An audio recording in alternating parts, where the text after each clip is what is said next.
क्या इसलिए चुनाव लड़े थे कि मतलब लोग तक अपनी बात पहुंचाएं, या फिर सिर्फ किसी पार्टी ने आपको खड़ा कर दिया है पैसे देकर? मेरा नारा भी है, भाजपा हम्म। मोदी जी के राज में हाँ। हजारीबाग लोकसभा मांग रहा है हम्म। एक ही राज, हम्म। वनली स्वराज। ये नॉमिनेशन फॉर्म भी खरीदे हैं हम्म। ब्याज पर पैसा लेके। आपके पास पैसा नहीं है चुनाव लड़ने का, तो क्यों इतना पैसा दूसरे से लेके क्यों लड़ना पड़ रहा है, ये हम जानना चाहते हैं। का मांग है, हाँ। जैसे एक गाना आया था, हाँ। पन्ना को चाहिए, पन्ना को तमन्ना है, हाँ। मुझे हीरा चाहिए। हाँ। तो हजारीबाग लोकसभा का जनता का तमन्ना है, मुझे सिराज चाहिए। मेरे मैं आदेश लेने के लिए आया हूँ। हाँ। ये आदेश मिल जाने के बाद हाँ। ये मेरा नारा है, अरहर सिराज, हाँ। घर घर सिराज। हर सिरा जैसे हर घर घर मोदी है ना, वैसा वैसा नारा है। जी। वही देख के नारा बनाए हैं नहीं ये। नहीं नहीं, मोदी जी का मुकाबला कौन तो करेगा? हर हर मोदी घर घर मोदी नारा को आप चोरी किए हैं ना, हर सिराज घर घर सिराज। वोट मारेगा हाँ। इंडिया और इंडिया का हाँ। वोटर। तो यही देखिए, मोहम्मद सिराज को फुल कॉन्फिडेंस है कि इस बार हजारीबाग के ये सांसद बने। हजारीबाग में फैज अनवर, आप देख रहे हैं जोहार हजारीबाग। मेरे साथ हजारीबाग लोकसभा से सांसद प्रत्याशी हैं मोहम्मद सिराज। मोहम्मद सिराज पहले विधानसभा चुनाव भी लड़ चुके हैं, लेकिन इस बार लोकसभा में प्रत्याशी बने हैं। आइए जानते हैं इनकी कहानी, कैसे ये राजनीति में आए और क्यों ये चुनाव लड़ रहे हैं, इनके मुद्दे क्या है, हजारीबाग के विकास के लिए ये क्या करेंगे। तो सिराज जी, बहुत बहुत स्वागत है आपका जोहार हजारीबाग में। शुक्रिया। तो सिराज जी, ये बताइए, आप राजनीति में क्यों आए, कैसे आए, किस परिस्थिति में पहले थे और अभी जो चुनाव लड़ रहे हैं इस परिस्थिति में कैसे आए? मेरे साथ बहुत शोषण हुआ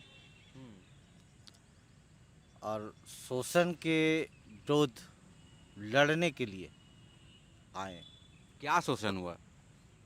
मेरे साथ सामाजिक और राजनीतिक हुआ। हमें कई मुद्दों पर प्रताड़ित किया गया, साबित नहीं हुआ। जिस मुद्दा को उन लोग जिस मुद्दे पर प्रताड़ित करते थे, वो आज तक साबित नहीं कर पाए।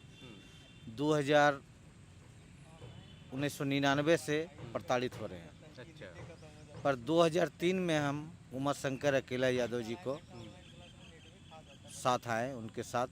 वो तब राजद में थे, लालटेन छाप में, और वो हमें काफ़ी मदद किए। हमारे वो राजनीतिक गुरु हैं उमा शंकर अकेला यादव जी, और उनके साथ रहे 2010 तक। 2010 में ऑल इंडिया तंजीम इंसाफ, अभी उसका नाम है, हाँ। उस टाइम इंसाफ झारखंड नाम था। इंसाफ झारखंड में हम आए तो रजिस्टर हो रहा था। केंद्रीय कमेटी का, कोर कमेटी के सदस्य हम रहे थे। कोडरमा चतरा का जिला प्रभारी रहे। फिर हम 2008 में ये विनोद विश्वकर्मा जी के साथ रहे, बरी का है। उनके साथ जेएमएम में आए, वो प्रखंड अध्यक्ष के घोषणा मेरे लिए किए। तो नए नए थे, विवाद हो गया तो पार्टी छोड़ दिए। ठीक है। फिर हम सीपीआई में आ गए, भारतीय कम्युनिस्ट पार्टी में, जो हजारीबाग के पूर्व सांसद हैं, ये भुवनेश्वर मेहता। हाँ। भुवनेश्वर प्रसाद मेहता जी। वो सीपीआई में हम पार्टी का जिला परिषद का हजारीबाग से मेंबर भी रहे हैं 13 तक। 12 में हम एक ट्रस्ट का रजिस्ट्रेशन करवाएं, उसका नाम है इंसाफ यूअर लाइफ केयर। अच्छा। उसके तहत हम जनता के बीच में जाने लगे और जनता से सहयोग किए। फिर हम एक इनकम, उससे वो इंसाफ यूअर लाइफ केयर एक जो ट्रस्ट है, वो सामाजिक लड़ाई लड़ने के लिए बनाए, पर इनकम उसमें नहीं आने लगा। तो दोबारा हम एक 2015 में मोहम्मद सिराज ट्रस्ट बनाए। उसका नियम बनाए कि जो हमसे मदद कर चाहते हैं, हम उसको मदद करने के लिए तैयार हैं। पर वर्तमान समय में काफ़ी लोग विवाद में आ जाते हैं, राजनीतिक और सामाजिक लोग। तो उसका नियम हम बनाए कि आप अगर हमसे मदद चाहते हैं तो मेरे ट्रस्ट में आपको मेंबर बनना होगा, और जो हमको आने जाने का जो किराया भाड़ा जो भी लगेगा, उसके खर्च को वहन करना होगा। फिर मेरा जो वो ट्रस्ट का आगे डेवलप करने के लिए हाँ, उसके लिए भी आपको खर्च मेंबर होगा। बनना पड़ेगा। हाँ, तो इस तरह हो गया कि आपको किसी चीज़ के लिए वकील के पास जो जाते हैं वो जाने की ज़रूरत नहीं पड़ेगा। किसी नेता के पास जाना था, वहाँ थाना में, वीडियो के पास, कहीं भी जो पैसा आप देते हैं वो सब वो आपके पास आने लगा। वो आप ट्रस्ट को मदद करेंगे। हाँ, और आप किसी उनका काम करेंगे। हाँ, कहीं पे आपको पैसा देना नहीं है। हम्म, और मैं हैंडबिल छपवा को हम्म, बांटने लगे। ठीक है, तो ये आपका सोर्स ऑफ इनकम ऐसे बन गया। हाँ। तो ये बताइए 2003 से आप बता रहे हैं कि राजनीति में आ गए, जी। उसके पहले क्या थी ज़िंदगी आपकी? बचपन कैसे बीती और कैसे फिर मैं हुआ? बहुत गरीब परिवार से हूँ। हम्म, मेरे माता पिता और मेरे पूर्वज बहुत गरीब थे, पढ़े लिखे नहीं थे। हम लोग भी पढ़ नहीं पाए। हाँ, हम मजदूरी भी किए हैं, कपड़ा सिलाई का भी काम किए हैं, गैरेज का भी काम किए हैं, गाड़ी में भी काम किए हैं। अच्छा, वो खलासी हो या ड्राइवर हो, वहाँ से गुजरते गुजरते तो ये सब अपना मतलब रोज़मर्रा का ज़िंदगी चलाने के लिए कर जी रहे थे। जी। हाँ, पर एक हम कंपनी में ज्वाइन किए थे, उसका नाम था लाइफ केयर। हाँ, उस लाइफ केयर में एक वो मनी रोटेशन था कंपनी, जो आज के टाइम में नहीं है। हम लोग का पैसा तो डूब गया, पर उसके तहत हम पब्लिक के पास आए। बहुत पैसा कमाए उससे? कोई पैसा कमाए नहीं, नहीं कमाए। पर जागरूकता आया। अच्छा, और उस तरह हम चौपारण में ज़मीन ले लिए। मेरा घर पुराना है रुपीन, हाँ, चौपारण प्रखंड में ही है। जब यहाँ हम ज़मीन खरीदें तो यहाँ भी लोग हमको बहुत परेशान किए, जाति लेवल लेकर। तो यहाँ से हम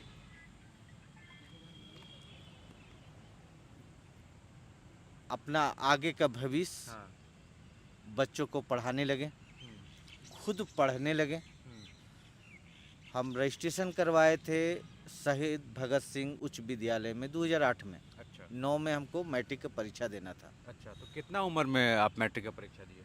ये तो आप अभी हमारा 47 साल है, आप पीछे चल जाइएगा कि कितना होगा। 2010 में किए ना? हाँ तो लगभग 33 साल में। जी तो आपको लगा कि पढ़ाई ज़रूरी है, जी इसीलिए आपने ओल्ड एज में भी मतलब किया, जी 30 जी साल में जी भी जी। किया। तो तो ये तो ठीक है, आपने मैट्रिक कर लिया, आपको लगा कि पढ़ाई इंपॉर्टेंट है। फिर अभी जो लोकसभा चुनाव लड़ रहे हैं, इससे पहले भी आपने कोई चुनाव लड़ा है ना? विधानसभा के चुनाव लड़े। तो 2019 में क्यों लड़े विधानसभा का चुनाव आप? यहाँ पे जो हम ये अपने ट्रस्ट के द्वारा काम कर रहे थे, उन लोगों ने बताया कि भैया आप मेहनत बहुत कर रहे हैं और हम लोग को विकास चाहिए तो पावर चाहिए, क्योंकि सुनता नहीं है। तो हमने पब्लिक का कहने मतलब जनता के कहने पर चुनाव लड़ा।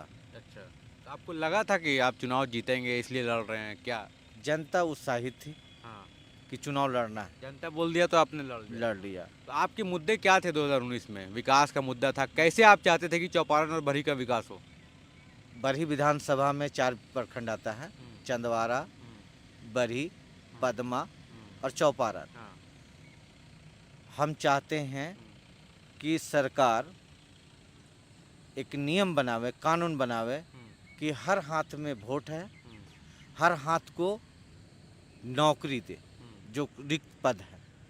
अगर वहाँ पे नौकरी नहीं बचा तो आप जो कंपनी है उसमें स्थानीय को रोजगार दें। अगर उससे भी नहीं हो बच जाता है बेरोजगार लोग, तो प्रधानमंत्री रोजगार सृजन योजना है, जिसमें 5 लाख में 1,75,000 माफ है। मतलब फॉरवर्ड जिसको सम्मान जाति बोलते हैं, उसको शहर में 1 लाख में 15,000 माफ है और गांव में 25,000 माफ है 1 लाख में। और बाकी जातियों को शहर में 25,000 माफ है 1 लाख में और गांव में 35,000 माफ है। मतलब ये सारी योजना की जानकारी आपके पास है? जी जी, पूरे हमारे पास से बहुत तरह की जानकारी है। 5 लाख में 1,75,000 माफ है, 10 लाख में 3.5 लाख माफ है, और 25 लाख में 3 फेस है, 25 लाख में 8.25 लाख रुपया माफ है। तो इसका मांग 2018 से मेरा था। तो 19 में हेमंत सोरेन जी ने घोषणा किया कि बेरोजगारों को बेरोजगारी, हाँ एक मेरा था कि सरकार अगर किसी को कुछ नहीं दे पाई तो प्रति दिन 300 रुपया दे बेरोजगारी भत्ता। ठीक है। तो हेमंत सोरेन जी ये स्थानीयों को रोजगार देने के लिए 75% बनाए। बेरोजगारी भत्ता सिर्फ ट्रेनिंग जो लिए हैं प्रशिक्षण, उसको साल में 5,000 दिए। और जो कहे थे कि हम अस्थाई करेंगे वो नहीं कर पाए। ये जो मुद्दे हेमंत सोरेन जी कहे थे, उस मुद्दे को दोबारा मैं लेकर आया हूँ। मेरे पास एक हैंडबिल है। तो ये 2024 जो है ये लोकसभा का चुनाव है। जी जी तो ये सिर्फ चौपारण में तो नहीं होगा ना, पूरा हजारीबाग कैसे जाएंगे आप? पूरा हजारीबाग लोकसभा कैसे घूमेंगे? क्या इसलिए चुनाव लड़े थे कि मतलब लोग तक अपनी बात पहुंचाएं, या फिर सिर्फ किसी पार्टी ने आपको खड़ा कर दिया पैसे देकर? मैं केंद्र सरकार तक जाना चाह रहा था। मेरा नारा भी है, भाजपा मोदी जी के राज में हजारीबाग लोकसभा मांग रहा है एक ही राज, वनली से राज। एक ही राज, ओनली से राज। हाँ जी, अच्छा। फिर से समझ लीजिए। हाँ। आपको शायद बहुत सोच में पड़ जाएंगे। हाँ। जिस दिन नॉमिनेशन हुआ, हाँ। मैं ये नॉमिनेशन फॉर्म भी खरीदे हैं ब्याज पर पैसा लेके। अच्छा, लोन लेके पैसे लिए हैं? ब्याज पर। कहाँ से लिए हैं आप? पब्लिक से। पब्लिक से। और जो प्रस्तावक लाए थे हाँ। वो बाइक से लाए, लिफ्ट लेके। अच्छा, प्रस्तावक के पास भी पैसा नहीं था आने का? जी। तो और आप ले रही हैं, पैसा नहीं दे पाए? नहीं, और फूल माला भी हम नहीं पहन के कराएं। हाँ। आप पता लगा लीजिए। लेकिन ठीक है, आपके पास पैसा नहीं है चुनाव लड़ने का, तो क्यों इतना पैसा दूसरे से लेके क्यों लड़ना पड़ रहा है, ये हम जानना चाहते हैं। जनता का मांग है। हाँ। जैसे एक गाना आया था, हाँ। पन्ना को चाहिए, पन्ना को तमन्ना है, हाँ। मुझे हीरा चाहिए। हाँ। तो हजारीबाग लोकसभा का जनता का तमन्ना है, मुझे सिराज चाहिए। हाँ। हाँ, लेकिन मेरा हम लोग तो घूम रहे हैं पूरे क्षेत्र में, आपका नाम कहीं पे सुने नहीं। हाँ। देखिए, जो वोट मेरा पिछले बार हुआ था, हाँ। एक बूथ पर मैं दूसरा नंबर पर था। एक बूथ पे दूसरा नंबर पे थे ना, लेकिन कितना वोट था? वोट कितना था? वहाँ एक बूथ पर हाँ। हम 31 वोट में ही दूसरा नंबर आ गए। 31 वोट पे ही दूसरा नंबर, तो लोकसभा में तो 19 लाख वोटर है। एक मिनट, दो हाँ। यहाँ पे है हाँ। 19,14,238 वोटर है। हाँ। और जेंडर 31 गो है। हाँ। ठीक है। ट्रांसजेंडर। हाँ। हाँ, पूरे लोकसभा का मैं वर्णन कर लिया हूँ, हाँ। सर्च कर लिया हूँ। नहीं तो आप घर में बैठे बैठे सर्च किए हैं ना। नहीं। प्रत्याशी सब बड़ा बड़ा गाड़ी से घूम रहा है, आप कैसे घूमेंगे? आप बोल रहे हैं कि उतना पैसा नहीं है मेरे अभी पास। मैं आदेश लेने के लिए आया हूँ। हाँ। ये आदेश मिल जाने के बाद, हाँ। ये मेरा नारा है, अरहर सिराज, हाँ। घर घर सिराज। हर सिराज, जैसे हर घर घर मोदी है ना, वैसा वैसा नारा है। जी। वही देख के नारा बनाए हैं। नहीं नहीं नहीं, मोदी जी का मुकाबला कौन करेगा? हर हर मोदी घर घर मोदी नारा को आप चोरी किए हैं ना, हर सिराज घर घर सिराज। देखिए, अब मोदी जी को तो रोज बहुत कुछ बोलते हैं। हाँ। हमको भी बोल सकते हैं। हाँ। सेकंड मोदी बहुत लोग हमको बोलता है। हाँ। हाँ जी। तो मोदी जी तो नहीं खड़ा कर दिया आपको? देखिए, अगर मोदी जी खड़ा हाँ। करते हाँ। तो ये नारा तो नहीं देते नहीं देते कि भाजपा। यहाँ तो शुरू से मतलब कई टर्म से है भाजपा का विधायक सांसद। हाँ। तो ये तो नहीं कहते हैं कि भाजपा मोदी जी की राज में हजारीबाग लोकसभा मांग रहा है हाँ। एक ही राज, एक ही राज, वनली से राज। ओनली सिराज। ये तो नहीं बोलते हैं। तो अगर ठीक है। मोदी जी खड़ा करते हैं, हाँ। हाँ, मोदी जी का आशीर्वाद मेरे पर प्राप्त है। प्राप्त है। जी। तो हाँ। मोदी जी आशीर्वाद उन्हीं को देते हैं हाँ। जो संघर्ष करता है, अच्छा। सबको नहीं देते हैं। अच्छा, मोदी जी आपको मिलने आ गए तो क्या कीजिएगा? खुशनसीब होंगे जब हाँ। मोदी जी से मुलाकात हो हाँ। जाएगी। तो चलिए ये बताइए, हजारीबाग लोकसभा में आपके मुख्य मुद्दा क्या रहेंगे? जैसे शिक्षा पे, स्वास्थ्य पे और इस रोजगार पे? पर। हाँ, क्या करेंगे? सरकार बेरोजगार युवाओं को, महिलाओं को, प्रवासियों को रिक्त पद जो है खाली, उसमें नौकरी दे। ठीक है। नौकरी नहीं दे सकी तो रोजगार दे। ठीक है। रोजगार नहीं दे सके तो सब्सिडी लोन दे। ठीक है। सब्सिडी लोन नहीं तो जो बच गए वो दे के वो 300 रुपया बेरोजगारी भत्ता प्रत्येक दिन दें। ठीक है, ये हो गया। दूसरा, शिक्षा पे क्या करेंगे आप?